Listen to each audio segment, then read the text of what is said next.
நடிகை சமந்தா தனது காதலரான ராஜ் நிதிமோருவை கரம் பிடித்துள்ளார். இதனையடுத்து திரையுலகினர் மற்றும் ரசிகர்கள் இந்த தம்பதியினருக்கு வாழ்த்து தெரிவித்து வருகின்றனர்.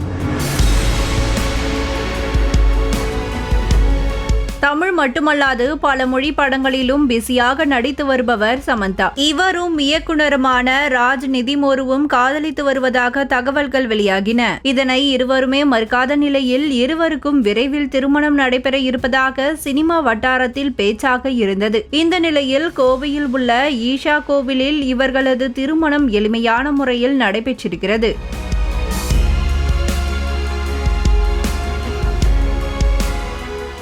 ஃபேமிலி மேன், ஃபர்சி உள்ளிட்ட இணைய தொடர்கள் மற்றும் பல திரைப்படங்களை இயக்கியவர் ராஜ் நிதிமோரு. இதில் ஃபேமிலி மேன் சீரீஸில் நடிக்கும்போது ராஜ் சமந்தா இடையே பழக்கம் உண்டானதாக சொல்லப்பட்டது. இதன் பின் ராஜ் நிதிமோரு இயக்கிய சிடடல், ஹனிபனி தொடரிலும் சமந்தா நடித்திருந்தது குறிப்பிடத்தக்கது. கடந்த 2017 நாக சைத்தன்யா சமந்தா திருமணம் நடந்த நிலையில் இருவரும் 2021 பரஸ்பரமாக பிரிவதாக அறிவித்தனர். இதனையடுத்து நாக சைத்தன்யா துலிபாலா கரம் பிடித்தது குறிப்பிடத்தக்கது.